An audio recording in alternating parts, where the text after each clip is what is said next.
Assalamualaikum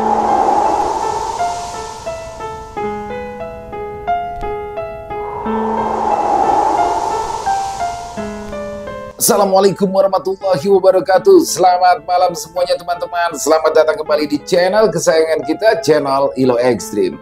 Dan dimanapun teman-teman berada, semoga teman-teman selalu dalam keadaan sehat walafiat, tanpa kekurangan satu apapun. Amin amin ya robbal alamin.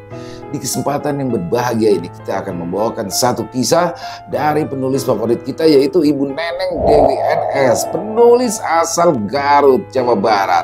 Dan kisahnya ini asli seru banget ya. Sebelum kita masuk ke dalam kisahnya, kami ingin mengucapkan terima kasih kepada seluruh teman-teman yang sudah selalu setia mendukung channel kami, yang sudah selalu setia hadir di setiap harinya. Karena kehadiran teman-teman lah kami selalu bersemangat berkarya di setiap harinya. Dan gak pakai lama-lama lagi, gak pakai berbasa-basi lagi, langsung aja kita masuk ke dalam kisahnya. Mode horor on. Kisah Ki Jalu, dukun santet dari tanah Pasundan.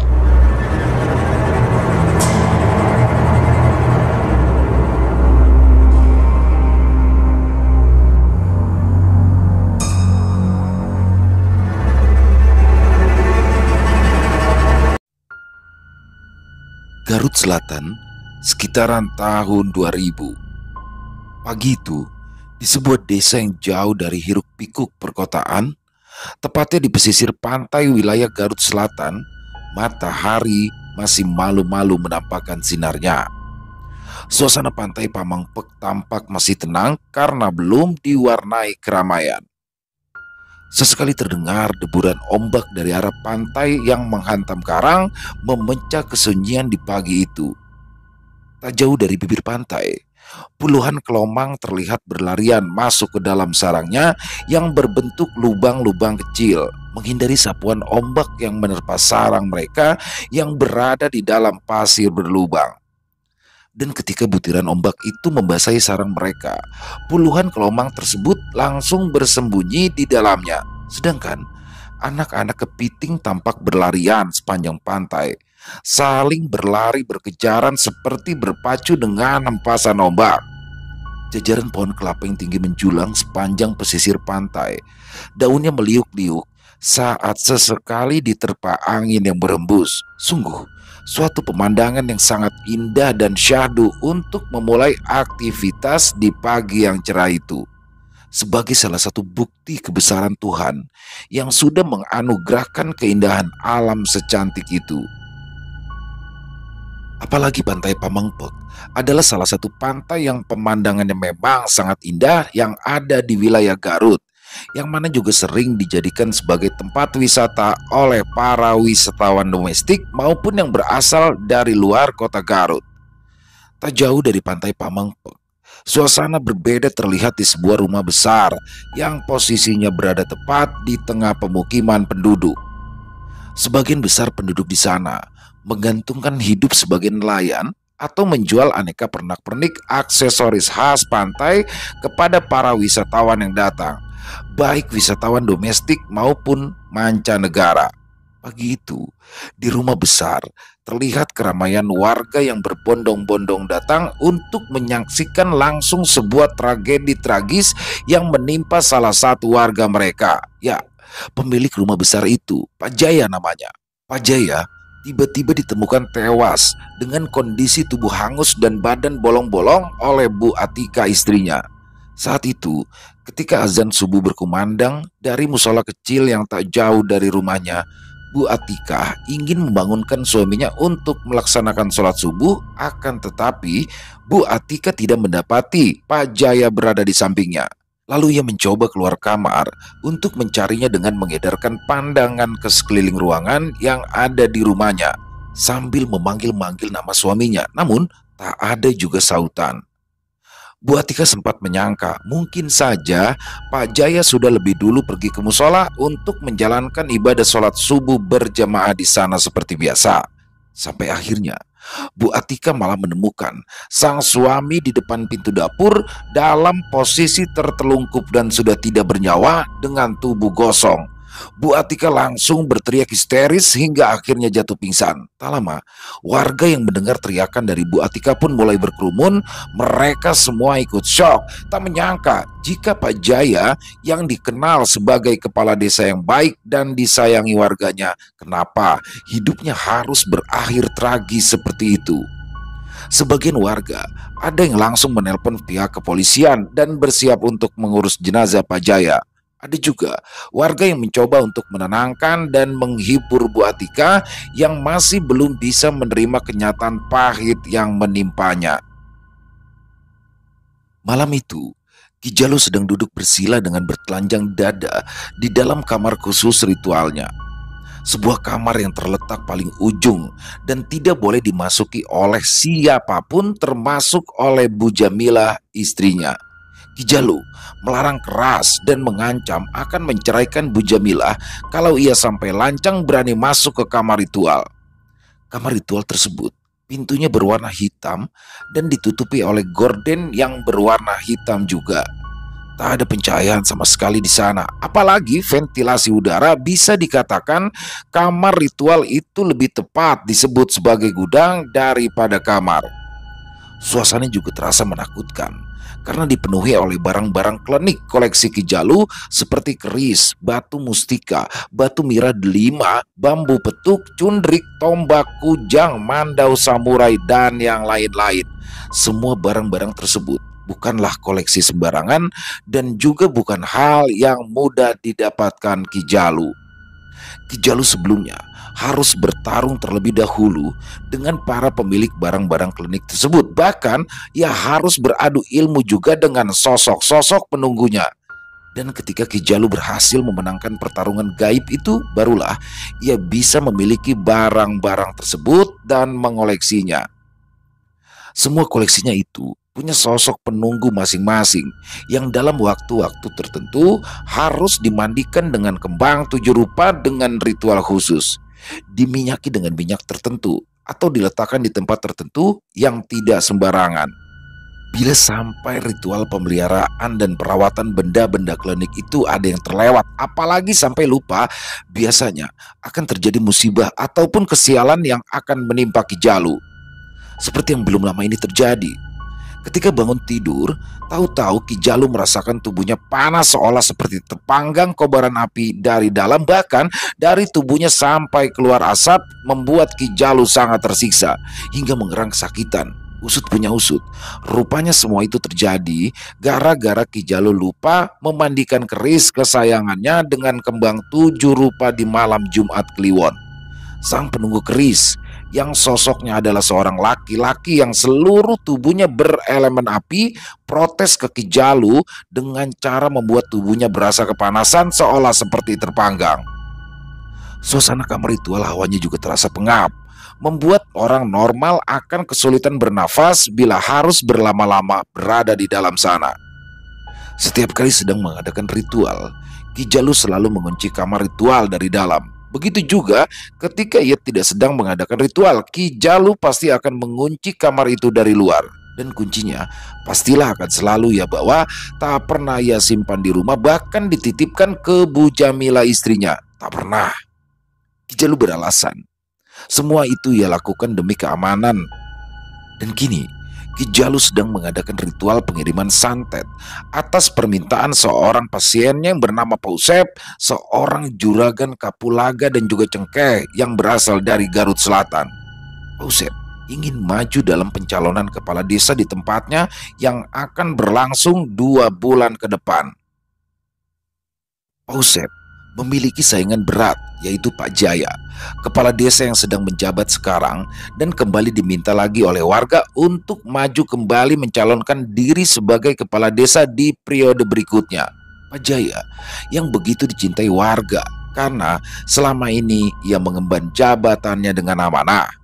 Pembangunan di desa tempat ia memimpin juga mulai menunjukkan perubahan yang signifikan. Salah satunya adalah makin berkurangnya jumlah warga miskin dan mulai terbukanya lapangan kerja lewat dana desa yang disalurkan oleh Pak Jaya.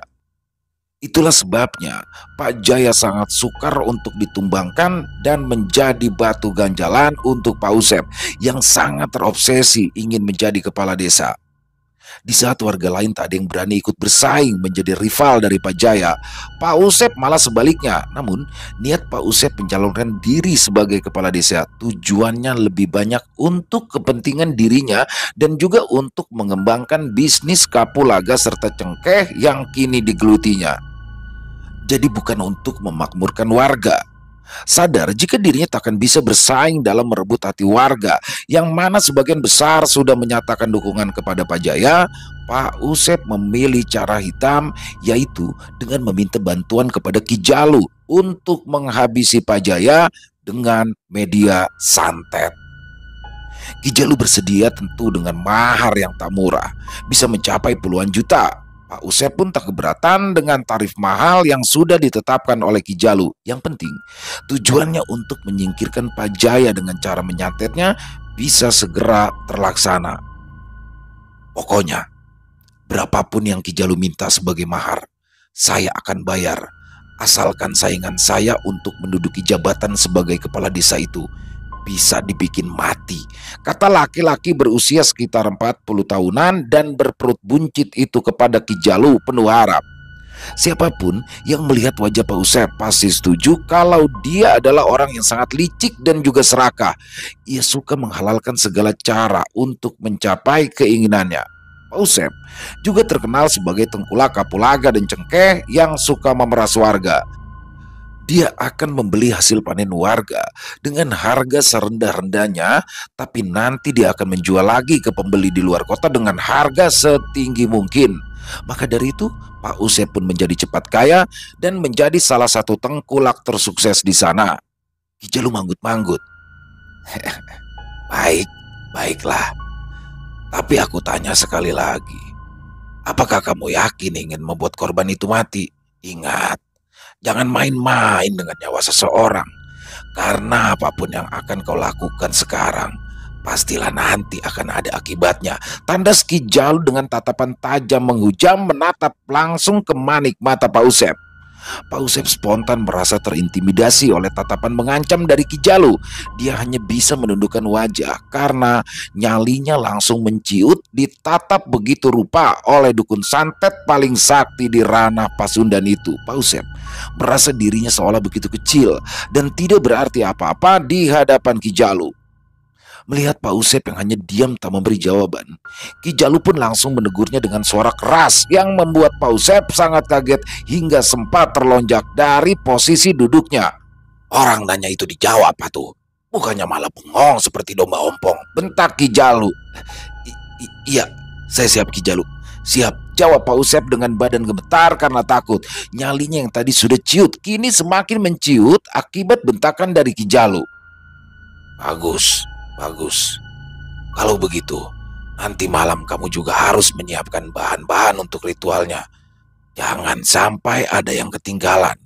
Nanti yang ada malah kamu yang bisa mati karena santetnya, ancam Ki Jalu dengan nada serius.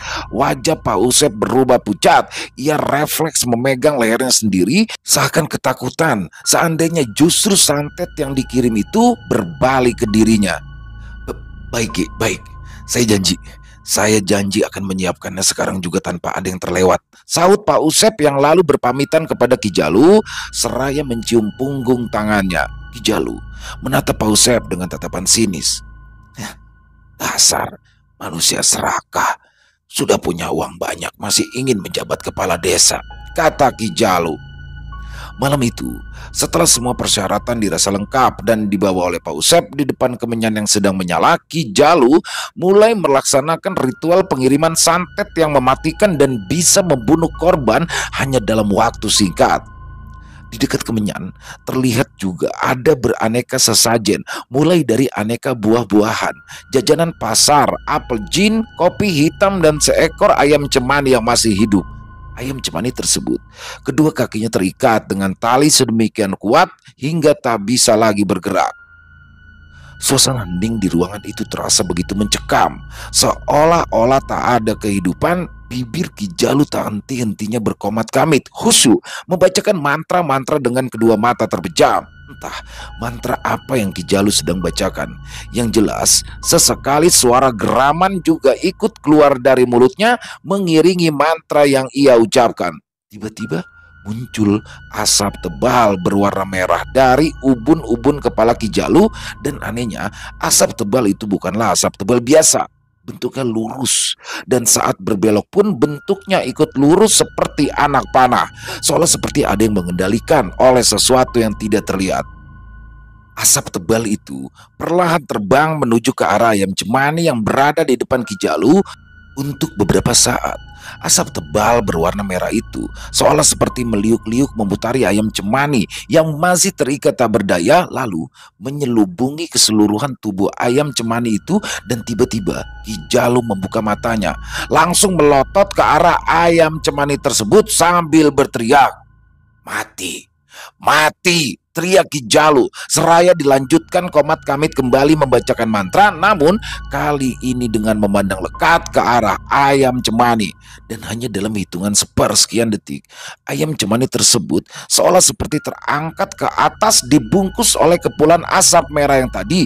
Ayam cemani yang masih terikat itu diputar-putar seperti gasingan tapi berada di udara.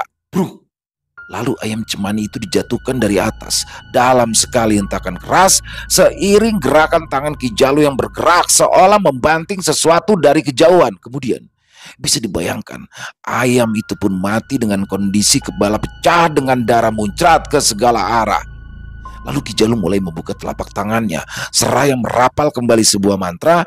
Di luar dugaan, dari telapak tangannya tersebut keluarlah api yang kemudian ia dekatkan ke bangkai ayam cemani yang sudah mati tadi. Akhirnya ayam cemani itu pun mati kedua kalinya dengan kondisi yang sangat mengenaskan. Pak Usep yang menyaksikan langsung pemandangan itu sempat bergidik ngeri hingga ia menutupi wajahnya dengan tangan karena tak kuat melihatnya. Sampai akhirnya suara Ki Jalu mengagetkannya. "Targetmu sudah mati, tapi bukan berarti kamu bisa lolos menjadi kepala desa," ucap Ki Jalu dengan wajah serius. Tentu saja ucapan Ki Jalu tersebut mengagetkan Pak Usep. "Loh, kok bisa begitu, Ki? Kan Pak Jaya sudah mati karena dikirim santet dari Aki," tanya Pak Usep penasaran sekaligus bingung. "Ya, itu memang betul. Maksudnya kamu jangan senang dulu, karena dengan kematian sainganmu itu bukan berarti hidupmu akan bahagia. Berhati-hatilah, karena akan ada pembalasan dari pihak korban," tandas Ki Jalu. Pak Usep yang merasa kesal karena sudah mengeluarkan uang puluhan juta untuk membayar Ki Jalu, tapi langkah dia menjadi kepala desa malah tak bisa semulus harapannya. Tanpa sadar, Pak Usep di sini menggerutu di depan Ki Jalu. "Kalau begitu mah percuma saya bayar mahal-mahal Aki kalau ternyata nggak bisa bantuin saya dari pembalasan keluarga korban," rutuk Pak Asep. Raut kekesalan sekaligus rasa kecewa terpahat jelas di wajahnya. Di sini reaksi Ki Jalu sungguh di luar dugaan. Tanpa menjawab apalagi mendebat ucapan dari Pak Usep yang secara terang-terangan sudah menyinggung perasaannya, Ki Jalu malah lebih memilih meninggalkan Pak Usep seorang diri di dalam kamar ritualnya. Tapi Ki Jalu berjalan dengan menyungkingkan sebuah senyuman yang penuh misteri. Giliran Pak Usep yang bingung dengan sikap dari Ki Jalu. Aki, Ki Jalu mau kemana, Ki?" tanya Pak Usep kebingungan, dan entah kenapa tiba-tiba perasaannya menjadi tak enak. Pak Usep merasa ada sesuatu hal yang kurang baik yang akan menimpa dirinya tak lama lagi. Namun Ki Jalu terus saja melangkah santai seolah tanpa beban dan tanpa menoleh sedikit pun, meski dia tahu Pak Usep memanggil-manggil namanya.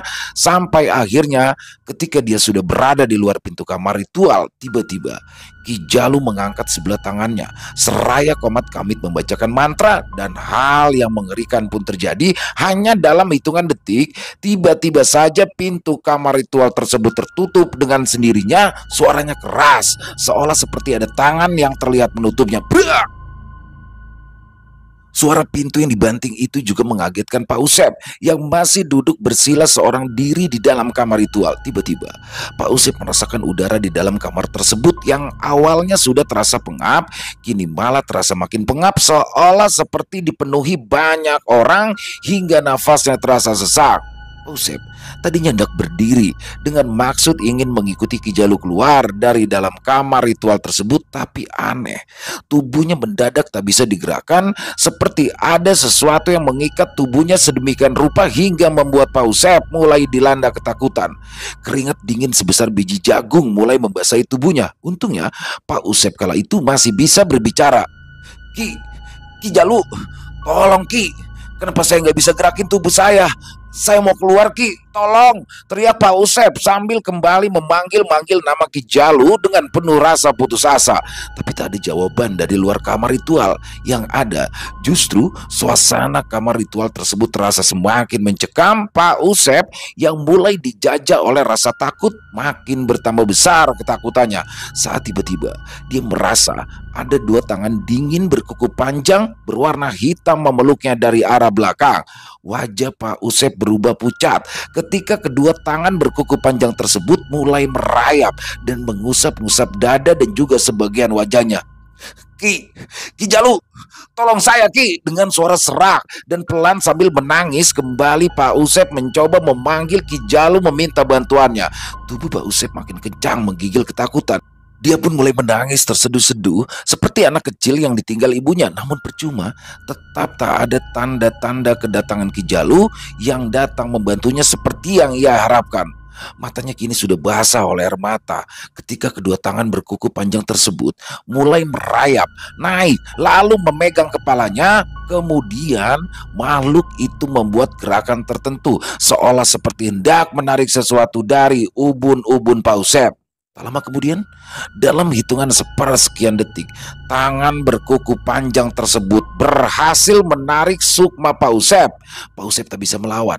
Hanya jerit kesakitan yang terdengar bergema di dalam ruangan ritual saat kedua matanya dicongkel paksa oleh makhluk menyeramkan itu. Kemudian, dengan lahap, makhluk itu lalu memakan kedua biji mata Pak Usep yang masih bersimbah darah itu mentah-mentah seolah-olah sedang menikmati makanan lezat. Di luar kamar ritual, Ki Jalu pun hanya tersenyum penuh arti. Sebuah senyum penuh kepuasan yang hanya bisa dirasakan oleh Ki Jalu, si Raja Santet dari tanah Pasundan. Makanya, jangan berani-berani macam-macam sama Aing. Mulutmu harimaumu. Aing paling tidak suka diremehkan, ucap Ki Jalu seraya memandangi kamar ritualnya yang tiba-tiba pintunya terbuka dengan sendirinya. Dan tak lama kemudian, terlihat sosok makhluk perempuan dengan payudara besar dengan kedua tangan berkuku panjang berwarna hitam sontak melemparkan tubuh Pak Usep yang sudah tidak berdaya keluar dari kamar ritual hingga menimbulkan suara debuman keras. Brak! Tubuh Pak Usep dilemparkan begitu saja seperti membuang seonggok sampah yang tidak berguna. Terlihat kedua mata Pak Usep sudah bolong membuat siapapun yang melihat menjadi bergidik ngeri. Keesokan harinya, seperti biasa, Bu Neni dan Bu Ipah pagi-pagi sekali sudah ada di kebun kapulaga milik Pak Usep untuk memanen kapulaga yang sudah siap dipanen.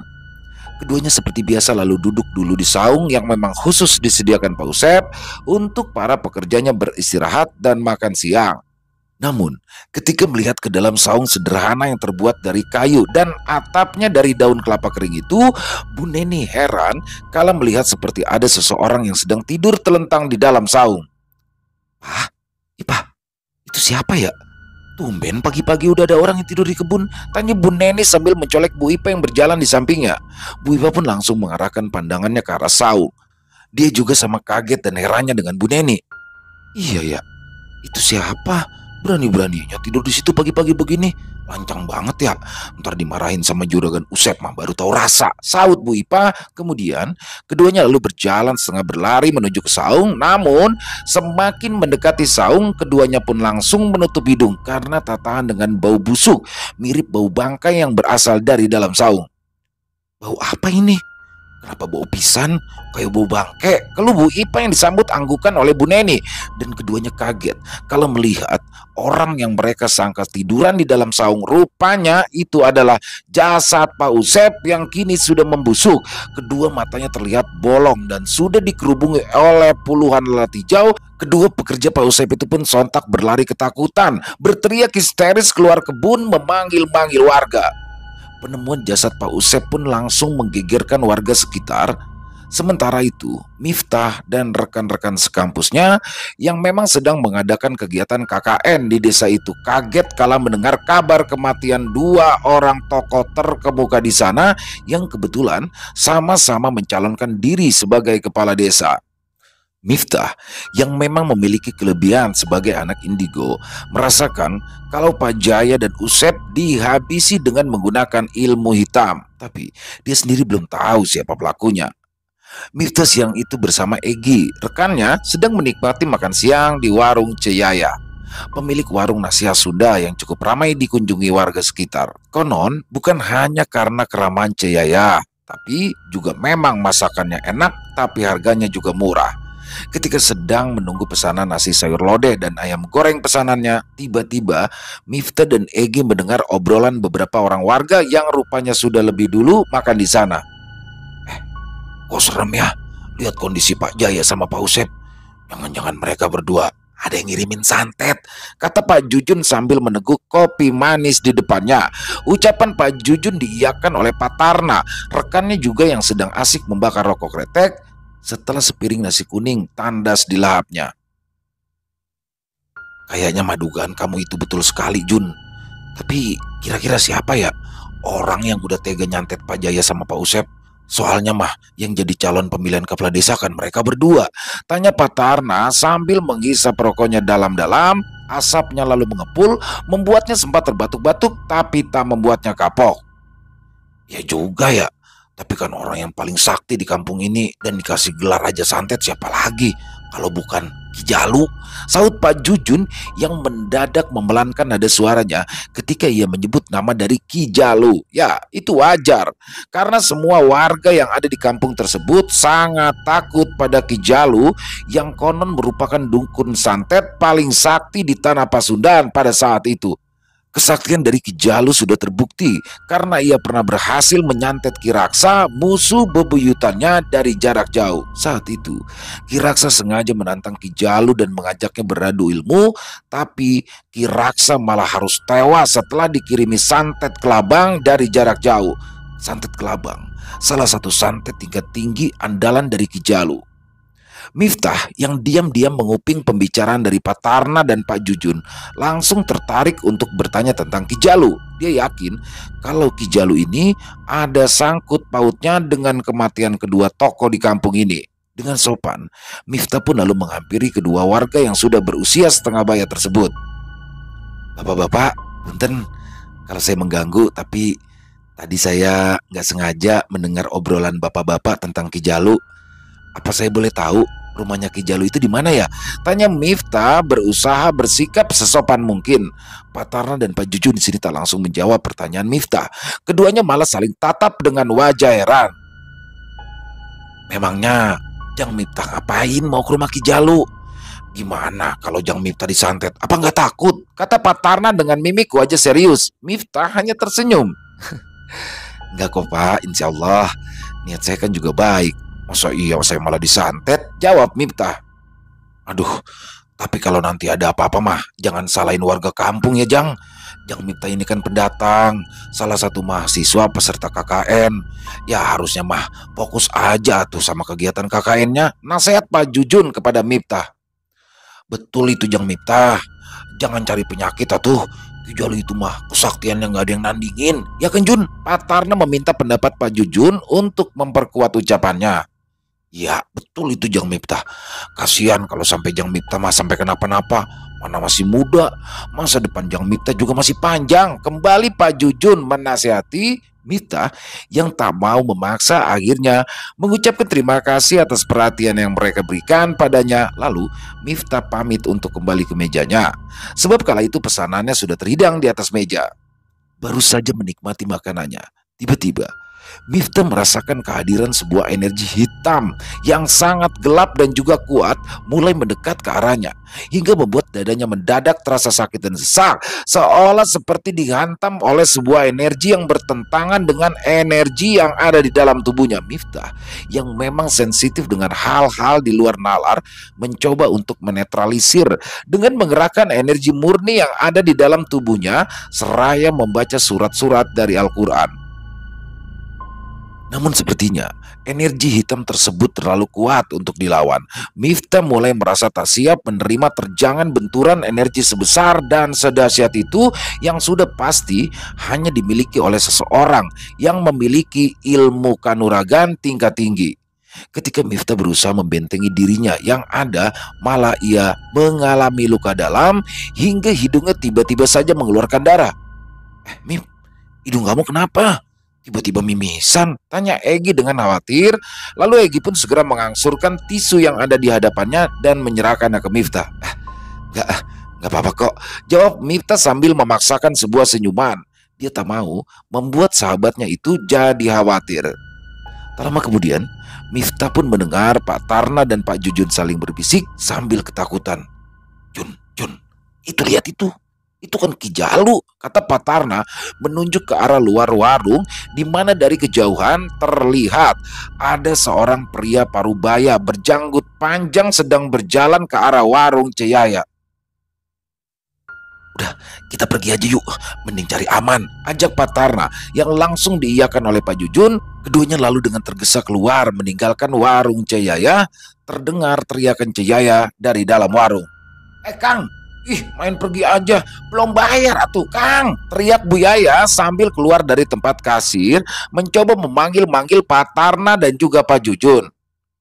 Besok aja Cok, sekarang kita ngutang dulu, sahut Pak Tarna sambil berteriak yang lalu disambut dengan wajah masam oleh Bu Yaya. Sementara itu, semakin Ki Jalu berjalan mendekat ke warung Ceyaya, darah yang keluar dari hidung Miftah justru makin deras mengucur. Hal itu membuat Egi pun semakin panik. Ia takut terjadi apa-apa dengan sahabatnya.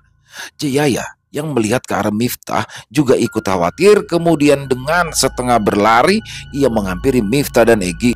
Loh, kasihan pisan si Jang Miftah. Sebentar ya, carikan dulu daun sirih buat menghentikan mimisannya. Jang Egi, tunggu di sini dulu, temenin Jang Miftah ya, kata Ceyaya pada Miftah dan Egi. Tapi baru saja Ceyaya akan keluar warung, tahu-tahu Ki Jalu menghadang. Mau kemana kamu, Cek? Aing baru datang, kamu malah buru-buru pergi, bentak Ki Jalu marah.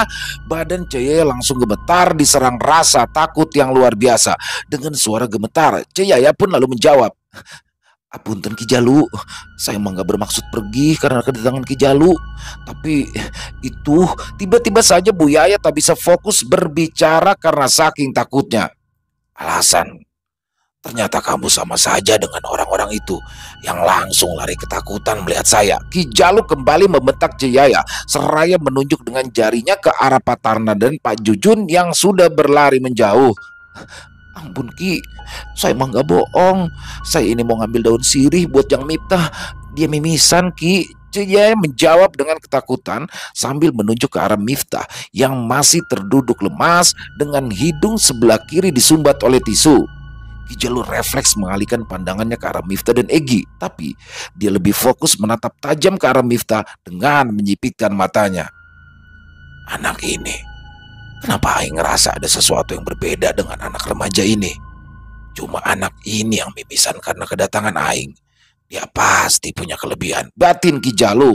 Namun Ki Jalu yang tidak suka ada orang yang memiliki kelebihan dari segi ilmu kanuragan, diam-diam malah hendak memanfaatkan kondisi Miftah yang sedang lemah tersebut untuk menyerangnya. Semakin dekat Ki Jalu melangkah ke arah Miftah, semakin fokus mulutnya berkomat-kamit membacakan mantra.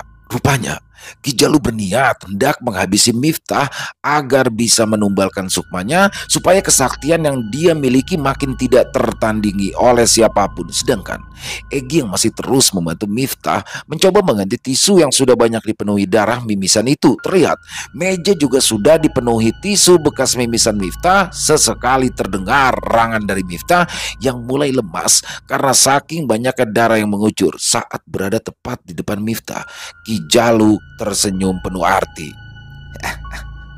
Sial sekali nasibmu, Jang. Karena malah ketemu Aing di tempat ini hanya untuk menyerahkan sukma, batin Ki Jalu. Lalu tiba-tiba Ki Jalu melayangkan sebuah pukulan tepat ke arah dada Miftah yang masih terduduk lemas di atas kursi. Jelas itu bukan pukulan biasa karena mengandung tenaga dalam yang cukup dahsyat, dan siapapun yang terkena pukulan tersebut maka jantungnya akan remuk di dalam hingga akhirnya tewas mengenaskan hanya dalam hitungan detik.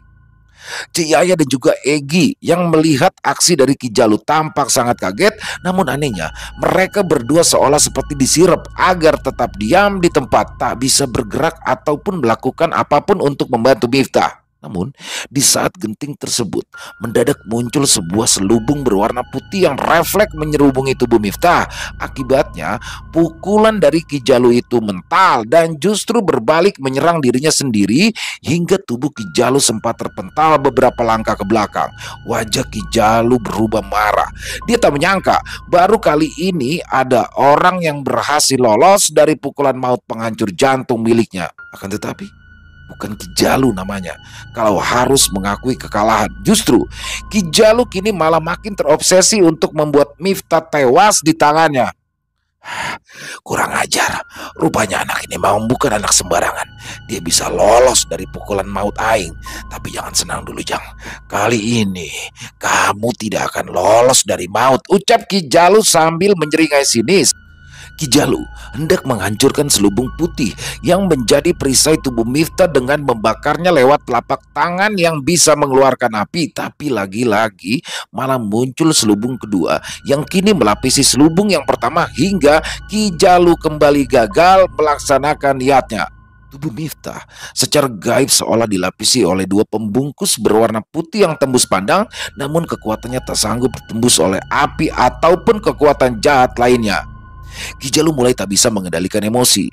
Dia baru sadar ia sudah terlalu menganggap remeh anak muda yang kini ada di hadapannya. Siapa Maneh, Jang? Kenapa Maneh bisa punya perisai sekuat itu? Tanya Ki Jalu sambil menatap dengan nada menantang ke arah Miftah. Miftah yang memang masih lemas akibat banyaknya darah yang keluar saat tadi mimisan memandang bingung ke arah Ki Jalu, tapi sadar dengan kondisi yang kini dilindungi oleh dua lapis selubung gaib milik Raden Jayaraga membuat Miftah sadar dirinya tadi memang sedang dalam bahaya besar yang mengancam nyawanya. Raden Jayaraga, khodam pendamping Miftah yang berwujud seorang laki-laki gagah perkasa berpakaian zaman kerajaan masa lalu, memang tidak akan membiarkan sang majikan terancam keselamatannya. Kakek siapa? Miftah yang memang tak mengenali Ki Jalu malah balik bertanya. Aing malaikat maut yang bakalan menyabut nyawamu, Jang. Jawab Ki Jalu seraya tertawa terbahak-bahak hingga suaranya memecah kesunyian yang tadi sempat mewarnai warung Ciyaya. Memangnya kenapa kakek mau bunuh saya? Salah saya apa sama kakek? Kan kita kenal aja enggak. Miftah yang mulai bisa menetralisir energi jahat yang tadi sempat membuatnya mimisan kini mulai tegak berdiri. Kondisinya kini terlihat lebih baik dibandingkan tadi sebab hidungnya kini sudah tak lagi mengucurkan darah. Bocah ingusan, berani Maneh nantang Aing? Ki Jalu, si raja santet yang paling ditakutin semua dukun dan orang sakti di tanah Pasundan. Ki Jalu berkata dengan suara lantang sambil menepuk-nepuk dadanya penuh rasa bangga. Miftah di sini tetap memilih bersikap tenang. Saya nggak pernah takut sama siapapun, Ki. Saya mah takutnya cuma sama Allah yang udah nyiptain saya, jawab Miftah lugas. Justru jawaban dari Miftah ini sangat menusuk hati Ki Jalu karena dia sudah hampir 30 tahun lamanya tak pernah mengingat dan menyembah Tuhannya. Sombong. Jangan menyesal Maneh kalau detik ini juga dibikin mati di tempat sama Aing, ancam Ki Jalu. Ki Jalu lalu duduk di lantai mengambil sikap bersila. Kedua matanya tertutup dan mulai mengatupkan kedua tangannya di atas dada. Kemudian ia berkomat kamit membacakan mantra dengan khusyuk. Tak lama kemudian muncullah sosok perempuan berpayudara besar dan kukunya yang panjang berwarna hitam memandang tajam ke arah Miftah. Tanpa menunggu diperintahkan Ki Jalu, sosok mirip Wewe Gombel itu pun langsung terbang menyerang Miftah dengan posisi kedua tangan yang berkuku panjang itu siap untuk mencakar. Miftah yang tak siap dengan serangan mendadak tersebut sempat terkena cakaran di bagian lengan kirinya hingga mengeluarkan darah. Miftah sempat meringis kesakitan karena sepertinya cakaran dari sosok Wewe Gombel, salah satu jin perewangan Ki Jalu itu, mengandung racun yang sangat mematikan. Namun semua bisikan terdengar di telinga Miftah. Kalau Den Miftah mau mengalahkan sosok Wewe Gombel itu, harus di alam jin, jangan di dunia nyata. Biar saya bisa maksimal membantu Den Miftah, kata suara halus yang tak lain adalah milik dari Raden Jayaraga. Baik Raden, jawab Miftah singkat. Lalu Miftah pun dengan cepat duduk bersila dan membacakan beberapa surat-surat dalam Al-Quran yang membantunya untuk meraga sukma. Sementara itu raga kasarnya masih berada dalam perlindungan selubung sakti berlapis 2, jadi tetap aman seandainya tiba-tiba saja ia diserang oleh Ki Jalu ataupun oleh antek-antek jin kafirnya. Wajah sosok Wewe Gombel itu terlihat berubah. Miftah mengusap luka cakarnya mengenai lengan kirinya. Seret! Hanya dalam satu kali usapan, luka cakar tersebut langsung lenyap, membuat sosok Wewe Gombel itu semakin murka.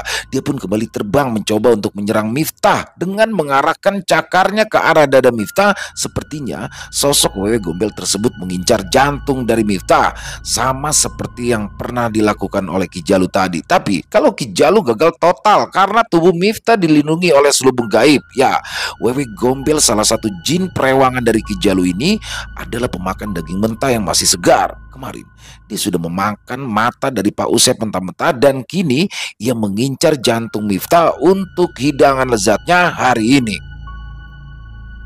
Tepat ketika kuku-kuku tajam mirip cakar itu hendak mengenai dada Miftah, tiba-tiba saja Miftah langsung menghindar dengan cara memutar badannya ke samping. Lalu ia balik menyerang dengan menjambak rambut Wewe Gombel tersebut dengan sekuat tenaga, dibarengi ucapan Allahu Akbar dan la haula wala quwata illa billah. Kemudian terdengar jerit kesakitan dari si Wewe Gombel. Ketika Miftah tahu-tahu ikut melayang terbang ke atas, jadi ia sejajar dengan tubuhnya dengan Wewe Gombel tersebut. Tapi posisi tangan kanan Miftah masih menjambak rambut si Wewe. Lalu dengan sekali hentakan, Miftah pun membanting sosok Wewe Gombel tersebut ke tanah hingga jatuh tak bergerak. Wewe Gombel tersebut mati dengan rambut tercabut dan tubuhnya yang hancur, yang kemudian perlahan berubah menjadi kepulan asap lalu menghilang, meninggalkan suara teriakan kesakitan yang menggigitkan bulu kuduk. Ki Jalu yang masih dalam posisi bersila dan mata terpejam tiba-tiba saja muntah darah lalu terjengkang beberapa meter hingga punggungnya menghantam tembok. Kurang ajar, masa anak buah kesayangan aing bisa dikalahin sama bocah ingusan? Rutuk Ki Jalu sambil menyekam mulutnya yang tadi memuntahkan darah. Raga halus Miftah yang tak mau berlama-lama berada di dunia gaib buru-buru kembali ke dalam raga kasarnya. Dia terlihat ngos-ngosan dan begitu lelah karena tadi energinya sudah cukup terkuras saat melawan sosok Wewe Gombel. Ki Jalu melihat Miftah yang kondisinya lelah bersikap curang dengan ingin segera menghabisi Miftah di saat ia sedang mencoba untuk mengembalikan kekuatannya agar stabil. Ki Jalu pun memanggil salah satu benda anti kesayangan yang berenergi cukup tinggi, yaitu kujang emas yang dihuni oleh sosok pria tua bertongkat mirip seorang petapa bernama Kisura. Kisura, Kisura, datanglah dan habisi bocah ingusan ini, batin Ki Jalu dalam hati. Lalu tiba-tiba muncul kujang berwarna emas yang kehadirnya sungguh menyilaukan mata yang memandangnya. Dengan cepat kujang itu terbang menukik hendak menyerang Miftah. Namun tiba-tiba semilir angin datang dan dalam sekejap mata berubah wujud menjadi Raden Jayaraga. Dengan sigap Raden Jayaraga langsung menangkap kujang tersebut. Kenapa kau ini malah menghamba kepada manusia iblis itu, Kisura? Sungguh sayang sekali, karena aku begitu menghormati kedudukanmu sebagai salah satu pertapa hebat di kerajaanku dulu, kata Raden Jayaraga yang sepertinya mengenal sosok penunggu kujang emas tersebut. Raden Jayaraga kemudian melepaskan pegangan tangannya dari kujang emas itu, dan dalam sekejap mata kujang tersebut lalu berubah menjadi sosok Kisura yang di luar dugaan Ki Jalu. Justru Kisura mengaturkan hormat kepada Raden Jayaraga. "Maafkan hamba, Raden. Hamba sebenarnya tak mau menjadi budak manusia licik ini. Tapi dia berhasil mengalahkan hamba dalam pertarungan gaib beberapa waktu lalu," jawab Kisura masih dengan posisi kepala menunduk dan penuh hormat. Raden Jayaraga manggut-manggut. "Hah, kalau begitu, lebih baik kau masuklah ke tubuh anak muda ini. Dia majikanku dan dia berjalan lurus di jalan Tuhannya. Lebih baik kau membantuku menjadi pelindungnya," pintar Raden Jayaraga yang langsung dibalas anggukan oleh Kisura. Kisura pun merubah wujudnya kembali menjadi kujang emas. Lalu seperti anak panah yang ditembakkan oleh busurnya, kujang emas itu pun langsung masuk ke dalam tubuh Miftah lewat dadanya. Untuk beberapa saat Miftah seolah merasa tubuhnya seperti dimasuki suatu benda yang dingin sedingin es. Ki Jalu begitu murka melihat semua kejadian itu, tapi ia yang baru saja mengalami luka dalam akibat pertempurannya melawan Raden Jayaraga. "Hari ini kau boleh senang nyawamu bisa lolos, Jang. Tapi aing lain kali tidak akan melepaskan maneh," ucap Ki Jalu. Ia lalu melemparkan sebuah benda berbentuk serbuk ke arah Miftah dan juga Raden Jayaraga yang masih berdiri sekitar beberapa meter di depannya. Benda berbentuk serbuk tersebut mendadak berubah menjadi kumpulan asap tebal berwarna merah yang menghalangi pemandangan mata. Kemudian Ki Jalu tahu-tahu menghilang dari hadapan mereka. "Makanya jangan sombong. Di atas langit itu masih ada langit," kata Miftah dengan nada mengejek. Dia pun tak tahu kapan Ki Jalu akan kembali menantangnya. Tapi kapanpun itu, Miftah sudah siap karena ia dilindungi oleh Allah Subhanahu wa Ta'ala lewat bantuan Raden Jayaraga dan juga Kisura. Setiap orang memang ditakdirkan memiliki kelebihan dan juga kekurangannya masing-masing. Sesuai dengan hakikatnya, tak ada manusia yang sempurna di dunia ini. Sehebat apapun seseorang itu, pasti di baliknya punya kelemahan. Ketika kelebihan yang Tuhan berikan membuat kita menjadi seseorang yang dihormati, dihargai, bahkan disegani oleh banyak orang, kita hendaklah harus tetap rendah diri dan menerapkan ilmu padi. Di atas langit masih ada langit. Itulah sebuah pepatah lama yang mengajarkan kita agar hidup di dunia ini janganlah terlalu sombong, jumawa, atau merasa paling hebat dan juga paling jago dibandingkan orang lain. Sifat sombong adalah salah satu sifat tercela. Kesombongan yang berlebihan hanya akan membawa kita dalam sebuah kehancuran dan keniscayaan. Selesai. Wow, luar biasa. Kisah yang sungguh luar biasa dari Ibu Neneng Dewi NS di Garut, Jawa Barat. Dan ini horornya dapat, misterinya dapat, dan yang uniknya di sini muncul nih satu tokoh kayaknya dari Ibu Neneng, yaitu Miftah. Miftah ini jadi indigo ya, jadi cowok indigo yang mana masih berkuliah dan kediamannya ada di Garut. Di sini semoga petualangannya terus berlanjut ya Bu Neneng ya. Keren banget kisahnya asli nih. Jadi sosok Ki Jalu ini diceritakan yang bener-bener parah banget ya. Dukun ilmu hitam, dukun santet yang mana jahat banget. Jadi bahkan sampai Pak Usep sendiri yang sudah membayarnya dengan mahar yang cukup mahal ya, puluhan juta untuk menghabisi pesaingnya, tapi di situ justru disikat juga sama dia karena memang di sini mungkin ini kan di awal ya. Jadi ya kan dia cuma datang untuk meminta membunuh pesaingnya, menyantet pesaingnya. Jadi dia datang itu tidak meminta untuk dijadikan sebagai kepala desa. Jadi mungkin di sini sih ya terkait dia hanya minta satu hal, tapi dia menuntut terlalu banyak akhirnya. Dan sebenarnya Ki Jalu pun hanya memperingatkan bahwa dengan kematian dari calon kepala desa petahana itu bukan berarti memuluskan begitu saja langkah Pak Usep untuk menjadi kepala desa. Sebenarnya itu warning ya. Ya harusnya ada perjanjian lagi, tapi di situ mulutmu harimaumu. Jadi terucap begitu saja sehingga langsung disikat gitu. Dan ya itulah, di atas langit masih ada langit, tidak ada dukun yang paling sakti, tidak ada siapapun yang tidak ada yang terhebat. Jadi di atas langit masih ada langit. Di sini banyak sekali hikmah yang bisa kita ambil ya, hikmah baik yang bisa kita ambil, dan yang buruk-buruknya dibuang aja.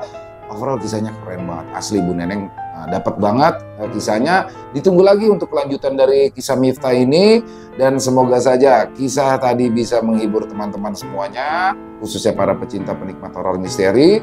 Lebih khususnya lagi kepada para subscriber dari channel Ilo Extreme. Dan silakan buat teman-teman yang punya komentar lain, yang punya pendapat lain, bisa dituliskan di kolom komentar. Ataupun hanya sekedar saling menyapa, insya Allah kami akan menjawabnya satu persatu. Dan buat yang suka dengan videonya bisa diklik tombol like-nya, tombol jempolnya. Boleh juga dong di-share link videonya ke teman-temannya yang lain agar juga ikut terhibur. Dan buat yang baru gabung atau yang sudah lama bergabung tapi lupa ya, ternyata belum subscribe deh. Yuk, diklik tombol merah subscribe-nya. Jangan lupa lonceng notifikasinya dinyalakan agar teman-teman selalu mendapatkan notifikasi dari konten-konten yang akan kami upload selanjutnya. Untuk channel Ilo Extreme kami upload di setiap malamnya, setiap jam 7 malam waktu Indonesia bagian Barat. Dan buat teman-teman mungkin yang punya kisah horor misteri ya, yang diangkat dari kisah nyata, yang berdasarkan pengalaman pribadi. Pengalaman pribadi di sini bisa pengalaman diri sendiri ataupun keluarga ataupun orang-orang sekitar. Apabila mungkin berkenan dibawakan di channel kami, silakan bisa mengirimkan ke nomor telepon yang ada di bawah sini, dan bebas dalam bentuk tulisan boleh, dalam bentuk rekaman suara juga boleh, senyamannya teman-teman aja. Untuk yang sudah mengirimkan kisah, kami ucapkan terima kasih. Dan yang sudah mengirimkan kisah tapi belum sempat dibawakan, harap bersabar ya, karena harus melalui proses penggarapan terlebih dahulu agar bisa dinikmati oleh teman-teman yang lain. Di akhir kata, saya Ilo mengucapkan permohonan maaf apabila mungkin ada kata-kata saya yang salah ataupun ada kata-kata saya yang mungkin kurang berkenan di hati teman-teman. Saya mohon dibukakan pintu maaf yang seluas-luasnya. Sampai berjumpa lagi di konten-konten kami selanjutnya yang pasti tidak kalah ngerinya, yang pasti tidak kalah seramnya. Masih bersama saya Ilo di channel Ilo Extreme. Salam sehat, sukses selalu untuk kita semua. Jangan lupa bahagia, tapi jangan pura-pura bahagia. Assalamualaikum warahmatullahi wabarakatuh.